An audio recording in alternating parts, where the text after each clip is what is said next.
it's coming from. It looks like we just now started recording. So hello, folks at home. Thanks for joining us. This is where you see the auto-generated email server, where it has all this stuff that's just not accurate, right? That just doesn't go anywhere. That it's just kind of made up, and this is just gibberish, right? But it's designed in a way, and this is not a great one, but it's designed in a way to get you excited so that you kind of look past some of this stuff and that you click on that check activity button. Because as soon as you click that button, same thing, some malware opens up or something. This one was an interesting one. Again, same story. This is a voicemail message was received. This is not even how our voicemail system works at all, which is why I found it so interesting. This came into Amanda, who works for us. She said she got this email. You can tell immediately it's from Taylor Counseling Group phone. It's very interesting, but it's this email address, which again, doesn't make any sense, right? And then, it's a 54-second voicemail, but there's nothing for me to do other than download the attachment, obviously, which we don't want to do that. I do love that it says wishing you and yours a happy new year, even though we got this last week. So that was my favorite part of the scam. So even scammers can be polite, which I like. Another phishing scam my wife got recently, because she does a lot of Facebook Marketplace stuff, was this Zelle scam. And this one was really interesting. Somebody on Facebook, this is an actual person she was interacting with, so it's kind of interesting. She went to go sell something on Facebook Marketplace, and the person said, "Hey, I'll do it, but I'll buy this, but I need to buy it through Zelle." And so we're like, "Fine, we use Zelle with our bank, not a big deal, sure." And then all of a sudden we got this weird email, right? And you notice that it's from this weird account, Zelle Pay Services Notifications at gmail.com. Vast majority of companies out there, even if they use Gmail, are using some kind of business where they have a business domain. So Zelle emails are not going to come from @gmail.com. They're going to come from @zelle.com, right? So you already know that that's out there. The scam, I think, is pretty interesting, because she was asking that we send her the money through Zelle. But in order, quote unquote, in order to work through the account limit that it had, it said we had to put in $600, but then $400 would be refunded back to us, so that the lady could get paid the $200. The other thing I found really, really interesting about this was how everything was in kind of like a weird font. The color wasn't just right. It just looked suspicious, Obviously, we just told the lady, looks like this is a scam. I'm not sure what's going on here. And then she just disappeared. So, watch out for those things. Watch out for those emails. I think we get a lot of these through our company email accounts. Maybe we're not thinking about what it is. Maybe it's a client saying, "Can I pay you through this?" Or you think it's a client and it's not. But we want to help people. We're trained to help people, and sometimes we miss these things. And I'll tell you, embarrassingly, I'll admit, I got hit with one of these way back in the day, like 5 years ago. I think I just switched over to our new website, and it was a Squarespace website, and I got an email, what I thought was from Squarespace, telling me my website was down because the credit card didn't go through. And it was over Memorial Day weekend, so I was out of the office. I wasn't paying attention, and I was like, "Oh, geez, let's put in the credit card information to get the website back up." Next thing I know, $50,000 rung up on my Amex for pool equipment. And I'm like, "What just happened?" Now, of course, Amex is great. So they said, "Don't worry about it. You're good. It was fraud." But so everybody was made whole. But still, this is what they were after. They were waiting for you to be distracted. They're waiting for you to be out of the office. They come at you with some sense of urgency. Their goal is just to make it look believable and credible enough to get one person or 10 people or 100 people of the 10,000, of the 100,000, of the million people that they're emailing, just to fall into that loop. So just remember, if you're unsure, check out that email, see where it's coming from. If you don't know who it is, don't respond, delete it, get rid of it. You can always call your bank. You can always call your website vendor. You can always do, whatever you need to do to make sure that you're not getting those, or if you have those kind of questions. Dr. Taylor, has there ever been a situation where perhaps one of your clients had their emails hacked, and that hacked email is then used to contact the business, contact the therapist? And how would you handle that if that happened? That's a great question. We have not had that specific scenario before, but we have had people spoof emails where they were emailing everyone in our company pretending to be somebody else and trying to get information, like trying to get credit card information or something to use to go buy, whatever. So in that case, same scenarios, we just sort of look for those inconsistencies, their misspellings, their inaccurate information. It's panic, it's immediacy, it's I need it now. Scams are always going to be, it has to be done now, right? Because they want to create that system of immediacy.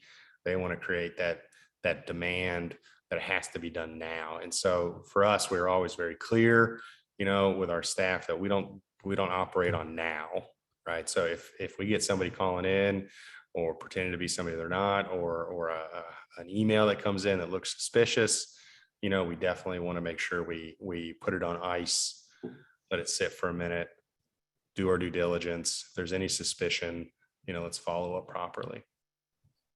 Thank you. I wanted to add with the phishing calls, there's also phishing emails. LPCs can be vulnerable to phishing phone calls. So you just get a random phone call from someone and you answer it, and they don't answer immediately. So if I were calling Dr. Taylor, for example, he would pick up, he would say hello, and I would immediately go, "Hi, Dr. Taylor, Vanessa Hall." But if you're receiving a call from someone that is phishing, typically there's a pause and they don't answer when you say hello. And you may even say hello once or twice, and then finally someone may say something or they never talk. Basically what these people are doing is they are, one, making sure it's a live number, that it's a good number, and also that they can start adding data to their database regarding your personal information, be it your be it your phone number, or be it the data that they have on you, and they get to verify that the number is correct with the data that they have. What I do is when they call my business, I typically don't answer any calls that say unknown, or any calls that have a very unusual prefix, or calls that are not part of my contact list, or callers that don't have a name associated with the number. I typically allow those to go to voicemail, and I usually don't listen to the audio voicemail. I just read the transcript. The transcript is very similar to what Dr. Taylor just showed you. It will give you a lot of quirky information that doesn't make sense. And so that's how I know to block these calls. And I just go into the number and block it so that they can't call again. True, they will get another number reassigned to them, and it's just a matter of blocking calls as opposed to answering the call and being susceptible to them validating that you're a live number and the data is correct. So that's called phishing phone calls. And then another thing is smishing, S-M-I-S-H-I-N-G, smishing texts. I don't know if you have ever received a text from someone soliciting you for a job or for credit card offer or anything, just any type of solicitation, and you don't know this person. It's called smishing texts, and they're looking for you to sign up for a credit card. And again, like Dr. Taylor said, they want immediacy. They want you to act in the moment rather quickly. And if you respond to them, then once again, not only do they know it's a live number, but now they can also what they call key logging. They can start logging your responses to them. The best way to avoid that is don't even type in stop. Usually when you type stop, it unsubscribes you. But in this case, you don't want to type in stop. You just want to go and delete that number. You don't want to respond to them at all. Another type of phishing is online shopping. Those scams are prevalent. And what they do is they steal professional image and branding, and they create their own website with HTTPS, and you look at the site and it looks legitimate, and they look like legitimate stores with trademarks, but it's all stolen. So like with Dr. Taylor, you've got to scroll through and make sure at the bottom of the page you see some of the contact information. Don't call them. What you do is you get their name, you close out that website, you actually go to the company. If it's for example Amazon, you want to call Amazon, or you want to send a contact email to Amazon and ask a question, ask them, did you send this email, and give them some information. Chances are you will find that it's illegitimate, and you can do that for any merchant, any website. You can always verify by going to the website first, reaching out to them before you respond or act on the one that looks suspicious. The other thing I wanted to share was called Shimming, SHIMMING. It's a Shimming is, or skimming or shimming is a device that they can put on top of a credit card reader. And if you swipe your credit card, it can steal your personal information. The best way to address credit card is don't swipe, use your chip, or also tap. If the credit card device is set up this way, you can tap your credit card onto the device and it can pull your information. Swiping releases your data to any type of hacker. And so that's the least favorable way to transact with the merchant, is swiping. You want to use your chip, or you want to tap your chip onto the credit card device. The last area is unsecure Wi-Fi. This is a real prevalent one, because if you are using your credit card through an unsecure Wi-Fi, let's just say you're out in public, it is so easy for hackers to infect your computer with malware, steal your information because you're on an unsecure Wi-Fi.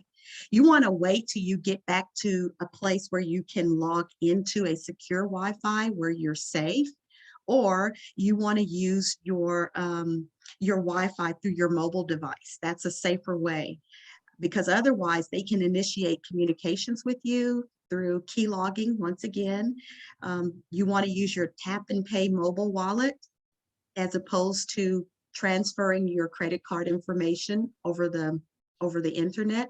You want to use your mobile wallet. That's becoming very prevalent and very active to avoid credit card fraud, whether it's shimmers or skimmers. So these are some other areas where LPCs can be vulnerable to hacks and scams. And then finally, if you get scammed, you want to make sure that you report it to your credit card user or your merchant. You want to report the fraud to the Federal Trade Commission.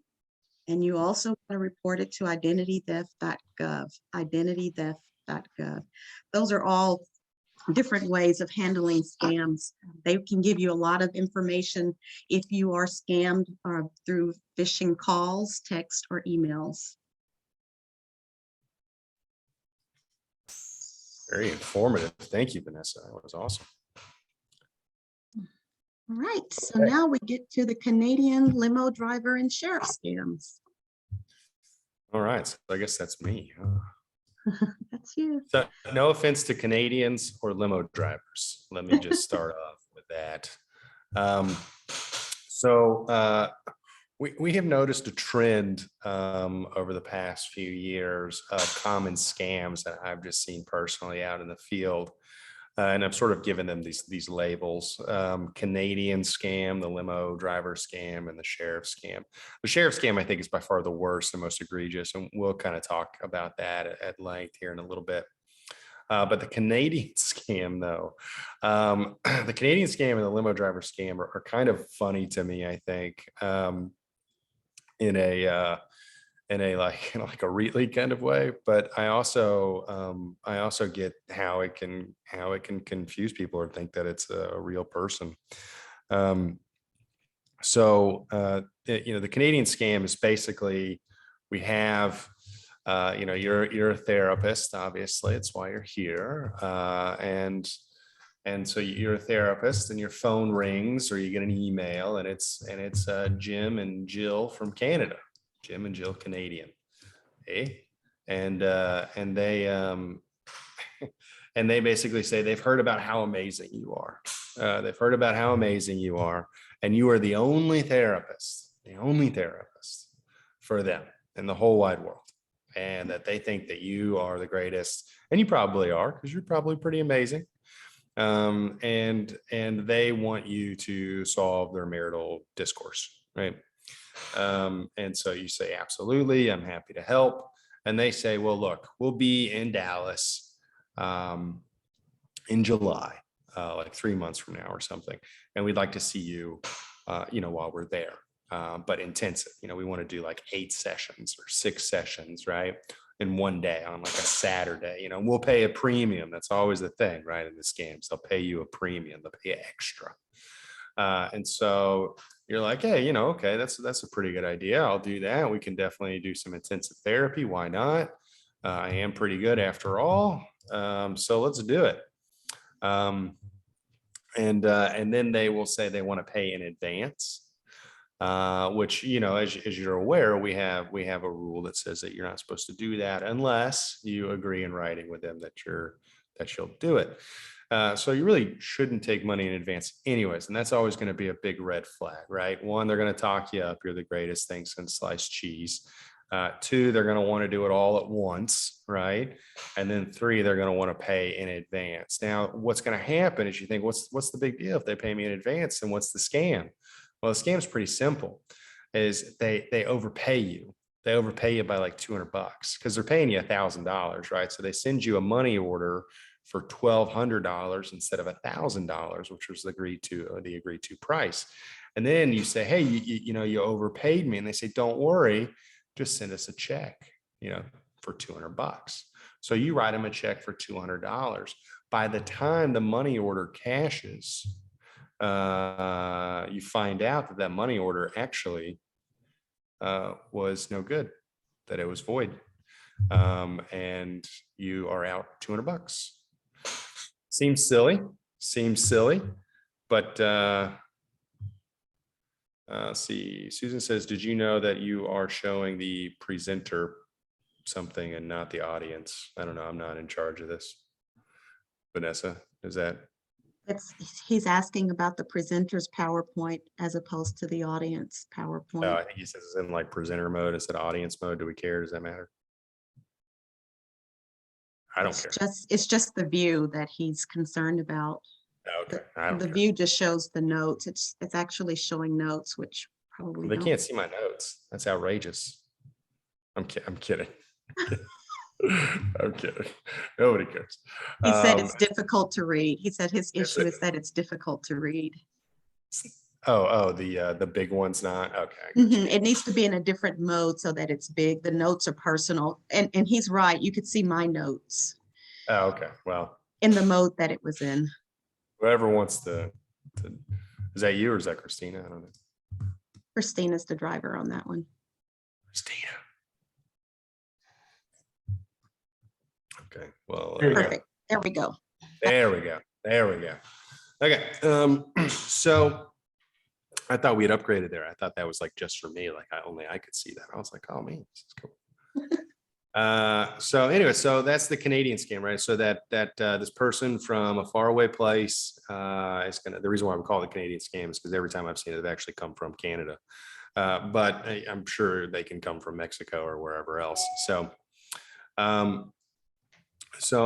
that's the idea, is that you have this person or this couple that's coming from a faraway place. They offer to pay you all at once. It sounds really cool. And it's also, this is not unheard of, right? So it's not unheard of that a client will travel to come see a therapist, right? For an intensive. So, those things are not unheard of unless that's part of your business. Just be careful on how you approach that. So just watch out for it. If you are in the business of intensive therapy, which I think is a great thing, and we probably need more people doing it, really, especially for couples, I think. Just think through how you accept payment, right? And make sure that you're not accepting it through international forms of payment. Make sure that, credit cards are paid in full, all that kind of stuff, right? So that is the Canadian scam. The limo driver scam is also kind of the same scam. It's very similar. The difference is you get a phone call, or usually more likely in this one, an email from a older gentleman who is on like his deathbed or something. He's on his deathbed. He just had a terrible surgery. He is in poor health. And he will lament via email about his poor health if you allow him for a long time. So he is in poor health, and he has arranged for his family to get family therapy while he's in the hospital, which I think is just, wow, man, that's so benevolent. Thank you for doing that. You know, that's just like dad of the year, this guy. So he is basically wanting his family to get couples family therapy from you. And so he's got his driver, his limo driver. Now, this is a rich guy. Okay. He's doing pretty well. So he's going to have his limo driver come and drop off the family. Right. It totally makes sense. But here's a catch. And it's always a catch, right? There's always a but. So here it is. Because he's on his deathbed or so ill, he can't, for whatever reason, seem to pay his limo driver, which totally makes sense. So he would like to overpay you just a little bit, and for you to give money to the limo driver, right? Totally makes sense, right? Anyways, long story short, the deal is same as the Canadian scam. They're not actually, there is no limo driver. There is no kids coming to get help. He just wants to send you money for you to send him money back via refund, because it's the same thing. They overpay you. And he very well might be shirtless. I have no idea. I never met the guy, but we'll see. So that's kind of the Canadian and the limo scam. I've talked to many therapists at conferences that have seen these. I have seen them unfold personally. I have seen therapists get excited about so-and-so coming to work with them from Canada, only to find out that it was a scam. So just be aware this too can happen to you. So if you get that information, just know that this is just probably not a real person. I just, to keep myself out of trouble, I just say, hey, we don't do intensives, or we don't do therapy in that way, or we don't accept payment in advance, or we don't accept payment in those formats. Here's a list of therapists I really don't like, so I'll go ahead and just refer you to them. No, I'm totally kidding. Don't do that. But just say, look, this isn't how we do business, right? And maybe you are one of the people. What's that, Vanessa? Maybe they can take an Uber drive instead of a limo. Yeah, they can take the Uber driver. So just refer them out to people you don't like. No, I'm kidding. And just say, look, this is just not how we do business. And that'll help you stay out of hot water there. The third one here is the sheriff scam. And this one, I don't know how many of you know about this or not, or have been impacted by this, but I've known several therapists personally that have been impacted by this, and several that I've just read about. One to the point to where a woman was like a therapist. I don't know if you guys have read this article or not. I think ACA put it out, but it was a therapist that got caught up in the scam to the point to where she was videotaping herself naked in the bathroom to send to the scammers to prove that she wasn't hiding any contraband, because she thought she was going to come get arrested. Like, it's terrible, broke my heart. So sad. And I find it most egregious because we're here to help people. So why scam therapists who are here to help people? It just seems ridiculous. But the scam is essentially a guy named Paul Walker, which is I think hilarious because he's from the Fast and the Furious franchise. So that's fun. But you have Paul Walker, who is a sheriff or a police officer or works for the Minnesota Board of Psychology as well, I think. Anyway, so this guy, Paul Walker, he will call you, right? It's always over the phone. It's never an email or anything. Thank you, Crystal. Yeah. So you will always get a phone call. I don't think they leave a voicemail. I haven't heard of anybody getting a voicemail, but you'll get a phone call. and he will basically just say, I am Paul, I'm Officer Paul Walker, whoever, with the local sheriff's PD, and he'll know who the sheriff's PD is. So he'll be on the phone with you, Tarrant County or, Dallas County or city of Dallas or whatever, right? They'll identify themselves as that, and they'll say that you failed to appear for a summons to court on a case. Oh, somebody did get a voicemail. Okay. Do not reply to the voicemail. So they'll tell you that you failed to appear, which is a real thing, right? That is a real thing. You can be held in contempt of court for failure to appear to a summons on a case. So that's a very scary thing. No therapist wants to go to jail for trying to help a kid, right? So that's scary. And you're afraid. You're afraid that I'm going to go to jail, right? So you're already fearful. They said that they tried to serve you, that officers came to your office or wherever, and wherever.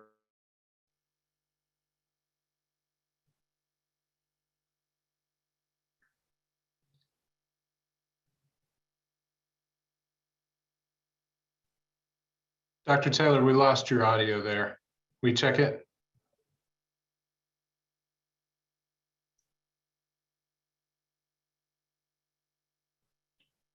Can you all hear me? Yeah, we got you, Vanessa. Okay.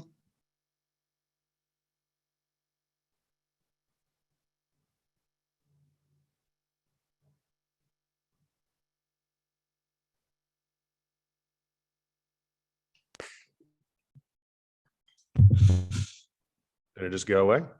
Okay. Yeah, you were back We there. can hear you. Oh, now I'm back. Okay. Yeah, the Canadians got me. Thanks, guys. So anyway, so Paul Walker is going to tell you did something really bad, and you're going to be a little freaked out. And he's going to say, don't worry, I can help. Okay, there's a gag order on the case. Of course, there's a gag order. Why wouldn't there be a gag order? So I can't talk about it, but if you pay the money, you pay the fee right now, I can get you out of this. And he's going to get you to go get a money order or a gift certificate, usually some kind of like Visa gift card or PayPal gift card or something. And then you're going to scratch that off and give him the numbers over the phone. He's going to hang up and you're going to never hear from him again. Yeah, a Walmart gift card has been pretty popular. I've heard that a few times. And so that's the scam, and then it's gone. And I've heard them take it pretty far and do some pretty nasty things when they got people that are freaked out. The big deal is that you're never going to deal with somebody in law enforcement over the phone. Like if you hang up on them, I mean, if you're already in trouble, you're already in trouble, right? If there's a warrant out for your arrest, there's already a warrant out for your arrest, right? There's nothing that you can do to stop that. Dr. Taylor, do they ever mention a specific case, or do they ever? So they say that there's a gag order, so they can't talk about it. Okay, I would view that as a red flag. If they were refusing to tell you a cause number or the name of the case, that the fact that they call it a gag order, that creates a red flag. Yeah. I think one just getting a phone call from the sheriff's department saying that, it would come so many other ways. It's so insane that you wouldn't have been notified somehow before it even came to this. But They sort of play on fear, maybe it's just creating fear, because if you get a call that supposedly is from the sheriff's department, you're not going to just blow that call off, right? Yeah. You're going to probably take it seriously. So it's just a way of being opportunistic, engaging in fear with people. Absolutely. And this is the hearing of this scam was really what set in motion this presentation that we have today. This one is very common right now. We just had a board member who was targeted for this scam in the past 2 weeks. It is kind of the scam du jour at the moment. And this is the one that if you're going to be hit or if you're going to be contacted coming up here pretty soon, this is the one that's popular right now. Yeah. So we've shared how to avoid these scams and what to do if compromised, who should you notify. Any Anything else on the Canadian limo driver sheriff scams, Dr. Taylor? No, the only thing I would say is just prepare, protect yourself. Always ask questions, be curious, check for inconsistencies. Think through. The best thing you can really do is think through your protocols in advance.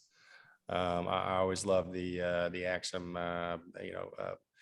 if there's no plan, was it don't plan? Oh yeah, if you don't plan, you plan to fail, I think is how it goes. So, think through what your policy is for accepting payment in large chunks, for issuing refunds. How you accept payment, I think, is always going to be a way that's going to keep you out of trouble. Just think through a lot of that stuff in advance. The more time you put into your policies, the less likely it is that you're going to be hit by these things later on. And then always just pay attention for those red flags, that pattern, right? That pattern is immediacy. That pattern is demand. That pattern is fear. Then that pattern is, overpayment, right? Or gift cards or things like that. Never deal in gift cards. I think it's good advice. So just be prepared for monitoring those things. And if it seems odd or inconsistent, then, wait a minute, take a breath, consult, and double check, look into it, do your homework, and, just let it go or delete it or mark it as spam. Right. Okay, so let's go to social media scam. Well, social media is very prevalent for everyone, and many people are, even LPCs, a therapist, and perhaps are advertising or engaging with clients or potential clients through a social media portal. And so we wanted to share red flags. So, you may get a scammer that tries to trick you into giving them your password. Well, how would they do that? Like, I'm never going to give my password to anyone just by them asking. Well, they have some slick ways of doing that. You may get a Facebook Messenger message. So it's not necessarily on your Facebook page, but it's through Facebook Messenger. A message can come from a friend because they've stolen your friend's page, your friend's identity. And so it will say something like this. And I've seen all three of these. OMG, did you see who died? That always gets you curious, right? Or how are you today? And it's your friend. Intuitively, you're going to respond, oh, hey, Susie, I'm doing well. But it really isn't your friend. Or you'll get another message that says, have you heard about a new such and such from your friend Susie? And you open it thinking that it truly is Susie, to find out it's not. When the LPC clicks on the message or clicks the link, this is where keyloggers, again, it's a program. Basically, it's just recording every stroke you make. They're slick, they're smart, it happens behind the scene. And basically they're mimicking every keystroke you make. They repeat that behind the scene. They record it and type everything that you've put into your computer. And now they have access to your login, your password. You didn't give it to them, but by virtue of you clicking on their link, opening the messenger message, they now can start accessing. When you log in the next day and log your name, your email address, and your password, well, the keylogger program now can take your information. And so you become a victim just like your friend Susie was, and you don't know it.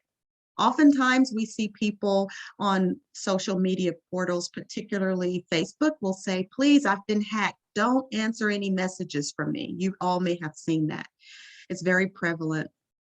Number two, the scammers post comments on your page, like your social media page. You are out there, perhaps you've posted some good words of wisdom or encouragement, just some general ideas on your page. And some of your clients have friended you or they have liked your page, and other people have too.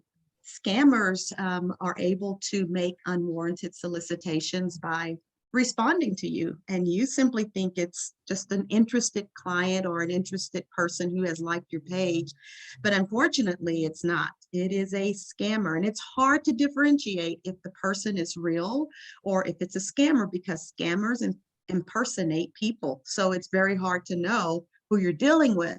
And sometimes they will get a little bit obnoxious. So that's a red flag. That'll let you know. Usually clients or potential clients may not get as irate publicly, but these scammers might, because they're transient. They're just moving from you to someone else. So this is not necessarily anything you can handle other than you can unfriend them, you can block them, and it's just damage control. You don't want to have a lot of negativity on your Facebook posts so your clients can see and others, because it's your reputation and you're professional. So what you really want to do is make sure you stay on top of your posts. Like, don't post and go away and never go back and look at what people are saying.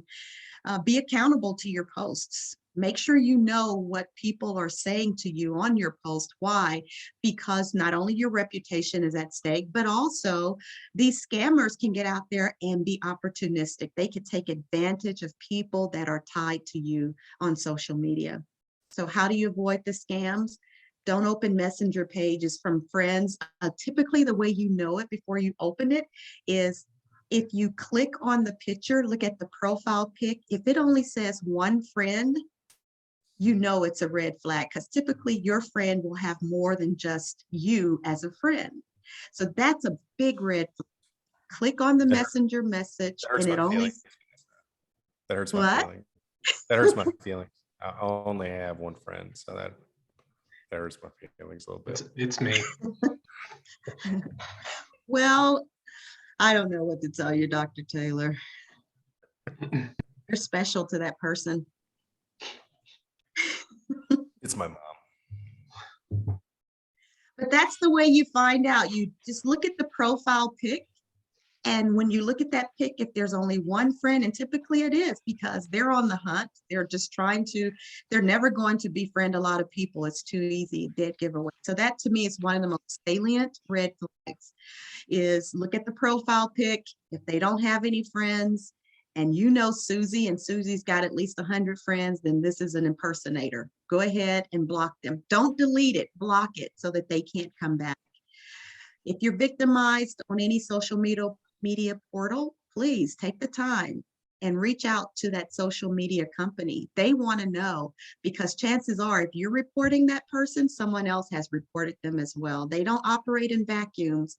They go wide, and they love to scam as many people as possible. So that's social media scam.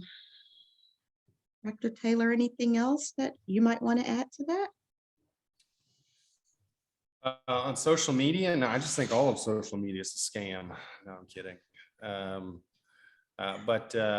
it's we've talked about this a lot in the past. I think as far as setting good boundaries in your business with social media use, and making sure you separate, your business life and your personal life and your social media use, to kind of stay away from a lot of that stuff.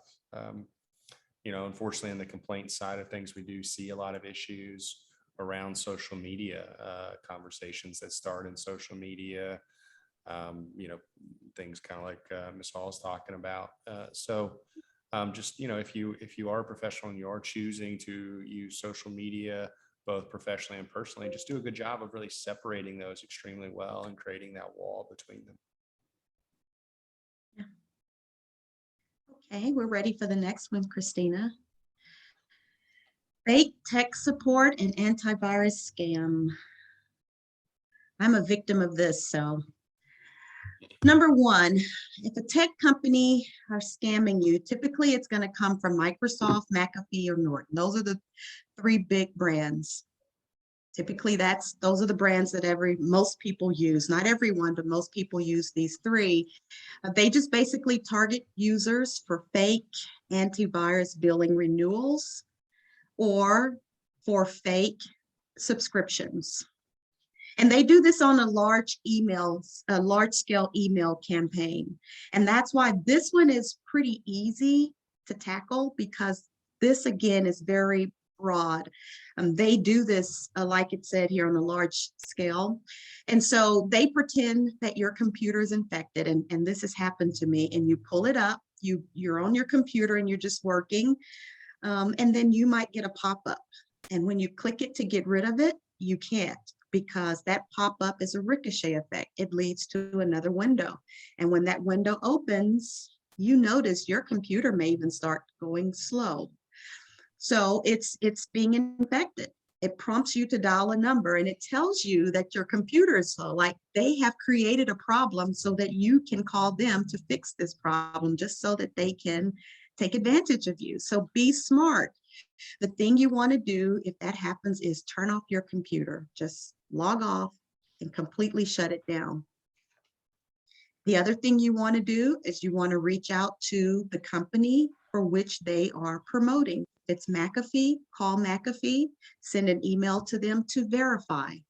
If you don't have a subscription with them, then that's the red flag of all red flags. This company is perpetrating a fraud because you don't have any type of subscription with them. Perhaps you're with Norton and they're telling you that they're McAfee. So you don't need to even respond to them. All you need to do is just close your computer down. And when you pull it up again, you need to go to your Nortons, go inside of the software that you have and make sure that it's working. And if it is working, and it usually will tell you that it's working, it'll show you green check marks that it's protecting you from antivirus, from spam, from hackers, malware. It will give you green check marks for each of those components that you are covered by and that your computer is doing well. And so then you know it was a scam. Number two, for example, the LPC receives an unsolicited email in your inbox or your spam folder to purchase an antivirus software. When you open the email, the scammer can steal your identity, your client's records, damage your computer through spyware, adware, malware, and basically you should stop your computer again. This is another way that they can solicit you. The first way was they create a problem while you're out there on a website and you're on a page and they infect your computer and it starts slowing down. We've talked about that. But the second instance is when you receive an email, either through your inbox or your spam folder, and they are telling you to purchase the antivirus software. Well, you're thinking, yeah, my software is about to cancel. I might as well go ahead and purchase this software from this company. Well, just don't do it. What you want to do is make sure you always want to verify. Just take a few seconds to verify, is this a legitimate company? And the way you verify is you don't respond to it. You go to their main website. And that's where you go out there and you select that you want to have a subscription. So don't respond to the solicitation that you received in your inbox or spam. Go to the main website, click on the link from the main website where you would like to purchase the antivirus software. You're much more secure doing it that way than responding to a solicitation through your inbox or your spam. That's the way you avoid the scam, is you don't respond, but you go to the main website. If you are victimized, who should you notify? First of all, you want to make sure that you clean it out. What I've done is I've called Geek Squad and just asked them if they could go in and clean out my computer, make sure there's nothing on there before I even load a new antivirus software. Just because I'm not an expert in that area and they are, they can kind of clean out any kind of residue left behind from the hacker. And they themselves can also help you get a legitimate antivirus software. That's one of the ways that I've used over the years in my business. And I felt really good knowing that Geek Squad is local. You can call them, you can talk to a real person. You don't just have to send an email and receive kind of an email response. They will talk to you on the phone. So that's all I have on fake tech support and antivirus scams. Anything else, Dr. Taylor? Oh, that covered it. It's great. And we've kind of covered the credit card scam. It's basically the red flag is just don't give your money or don't give your credit card information over the phone through an unsecure Wi-Fi. Don't give it from phishing emails, calls, or texts, no matter what it is, if it's for debt settlement, reduction, online shopping, skimming. Don't give it through that. What you want to do is make sure you're talking to the company, and you want to make sure that things that I do to avoid a scam is I use my Cash App, I use my Zelle, I use other secure transactions so that I don't have to, or I use my wallet. That's another thing I do. I use my wallet because those are very secure. It's kind of like security within security. And so you know specifically that if they were able to get into your Zelle, that means they got into JP Morgan Chase. If they got into your Cash App, that means they got into that entire system.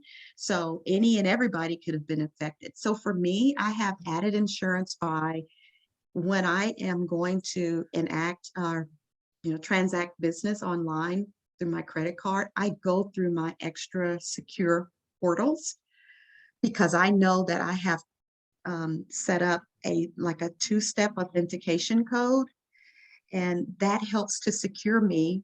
A hacker will have a hard time getting in and really taking advantage of me because they would have to know some very specific information that I have put into my two-step authentication code that nobody else would know. They would have to have ESP to know what that information is. So it really eliminates them from taking advantage of you because you have taken an extra step, which is a very important step for therapists to do when you're going to use any type of credit card online. Is just go through the two-step authentication process. Do it with Google. Do it with your credit card company, do it with your website, do it with everything that you can. And in fact, you can get a free app called Authenticator. Just go out to your app store, get the Authenticator, and every time you want to transact something with your credit card, you pull up your Authenticator, it'll give you a unique 6 code, and you put in that 6 code, and they're random. So no one can duplicate it in the moment. It's like very fast. You put it in and it gives you like 20 seconds to use it. But what it does, it's an extra step. Yes, it makes you work a little harder, but the outcome is you don't have to deal with being scammed by these very smart hackers. So that's what I have for credit card scams. Anything else, Dr. Taylor, on that one? No, you got it there. Well, I think that covered all the scams that we wanted to share with the therapists today, Dr. Taylor. Yeah, I think we're going to do a little Q&A. Is that right? And Christina also wanted to share something at the end. Yeah, I'll just throw a little bit of information. You guys did an amazing job. This was even helpful to me. So I appreciate you guys doing this also. But someone had mentioned earlier about unknown numbers. Licensing staff, when they are reaching out to applicants, our number does come up unknown.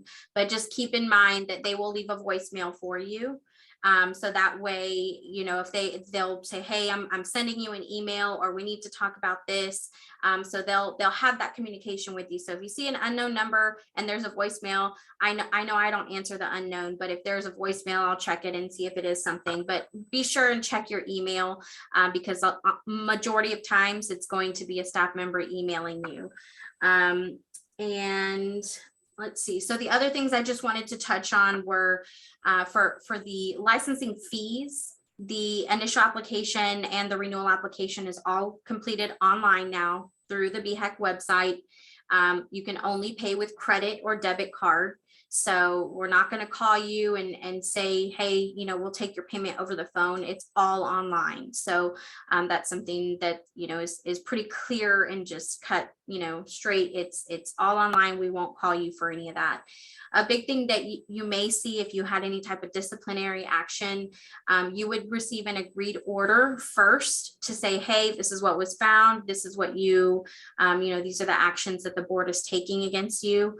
Once that agreed order is executed, which means it's signed by the board chair or the executive director of BHEC, you'll get that a copy of the executed agreed order, and it will also include the information about making any payments if you had any disciplinary fees added on. as well as the contact information for the compliance coordinator at BHEC. So you would work directly with that person with payment plans or anything to that nature.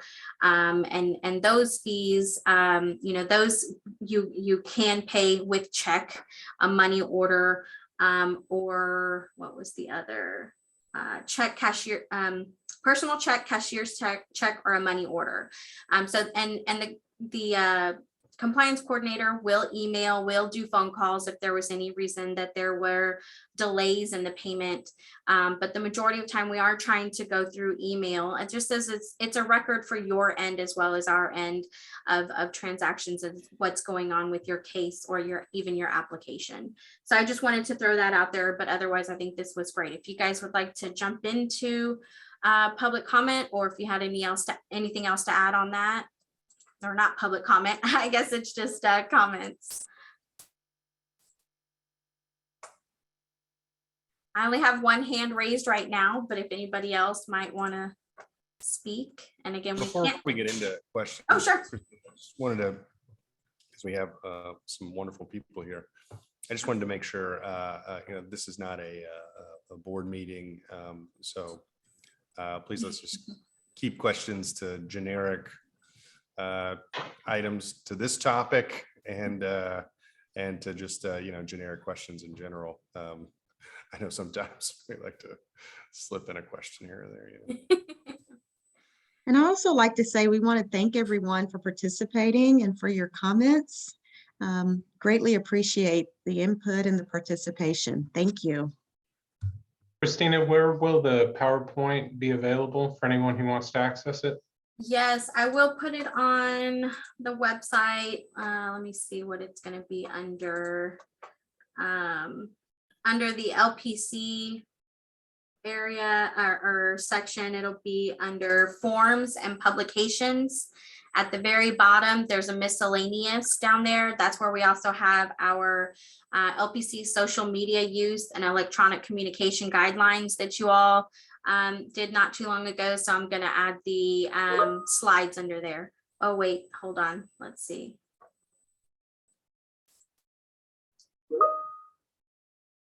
It will be under the board news page is what I'm told. So sorry about that. So it'll be under the board news section on the LPC website.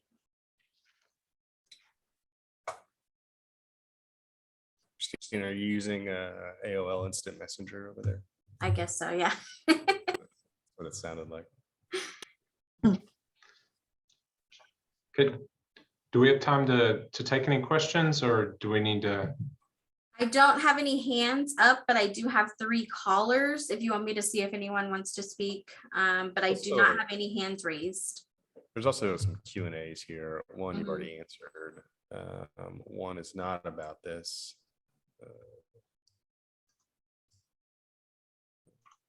And one is just a comment on the one. Okay.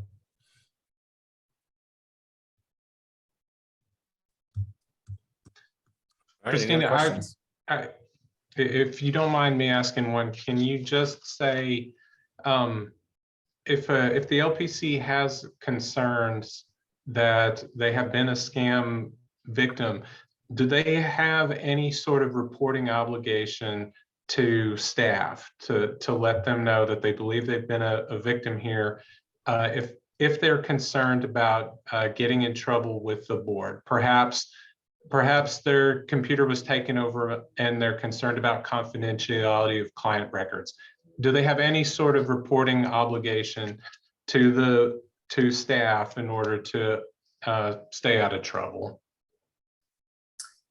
I don't think there's a direct responsibility to report. I think it's something they would definitely want to keep all the documentation of what's going on through that process.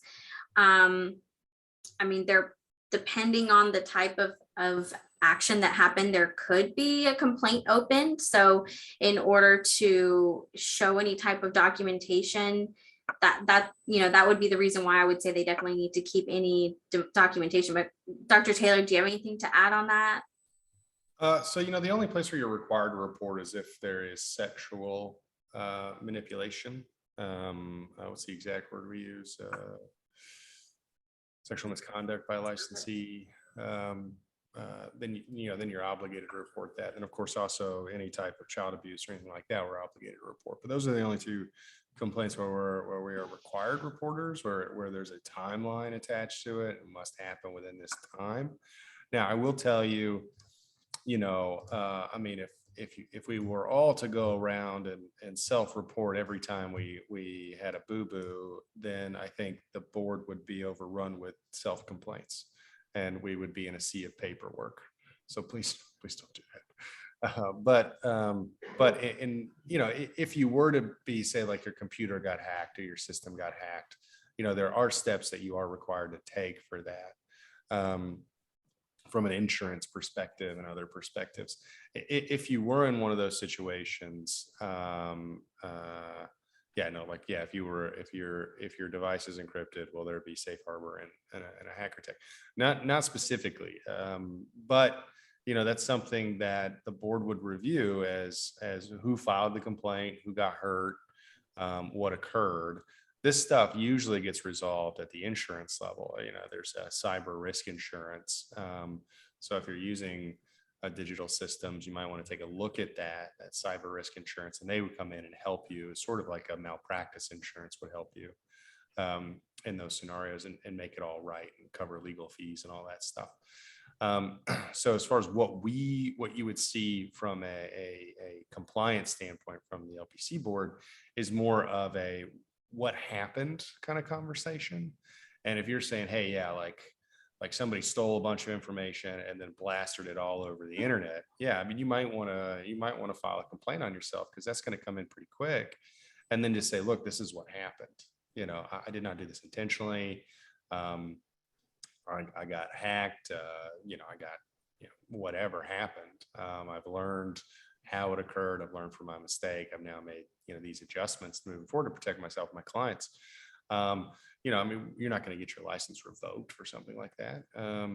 Would there be some punishment? Possibly. It just depends on the scenario and what that looks like. But one thing I know for certain is that any case I've worked on, I don't know about you, Steve, or Vanessa, but any case I've worked on where the person is self-reported and has come in, stating these are the issues that I met, these are the mistakes that I made, this is how I learned from them, this is how I'm going to make sure it doesn't happen again, the punishment is always way less than if they get caught or if somebody else pulls them in, because then it's just more of a conversation of what happened versus a conversation of, what were you trying to get away with?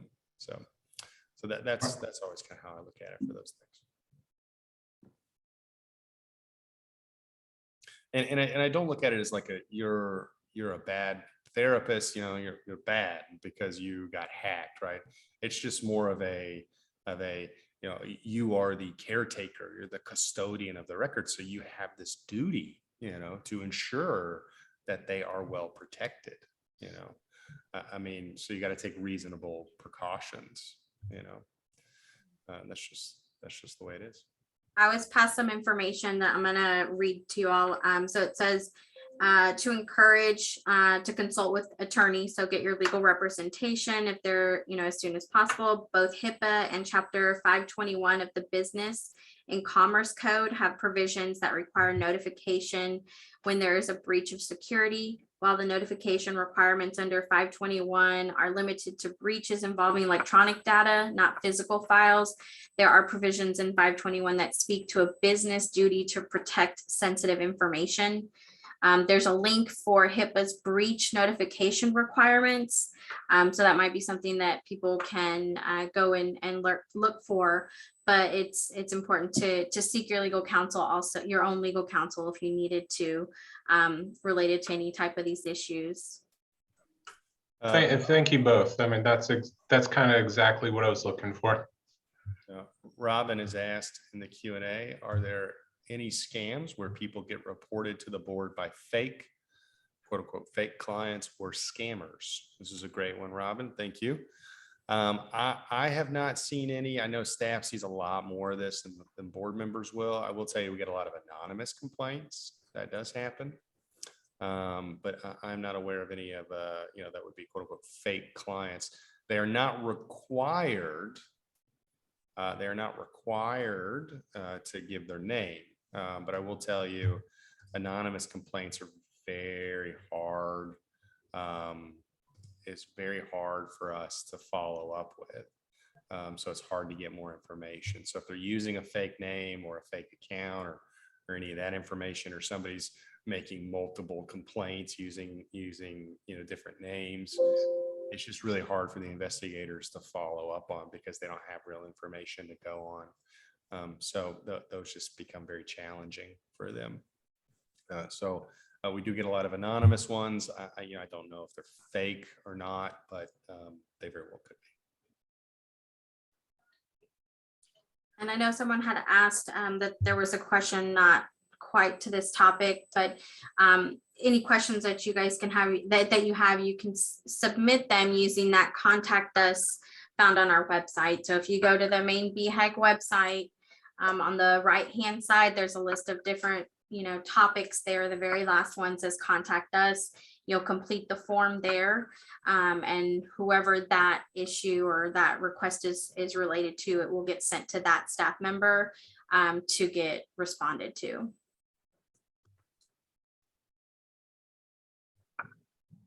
And I still don't see any hands up. I do have 3 phone calls. I can check and see if they would like to say anything, if y'all would like.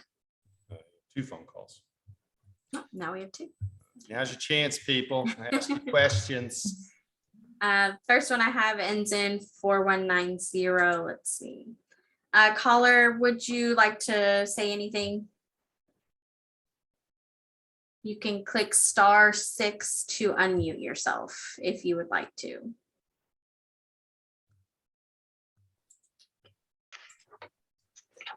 Okay, and the next person, 9130. Caller, would you like to say anything? I'm telling them they're on the air. *6 if you'd like to unmute yourself.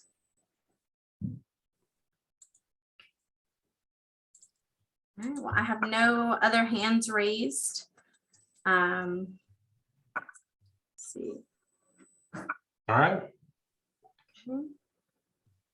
Thank you, Dr. Taylor. Thank you, Vanessa.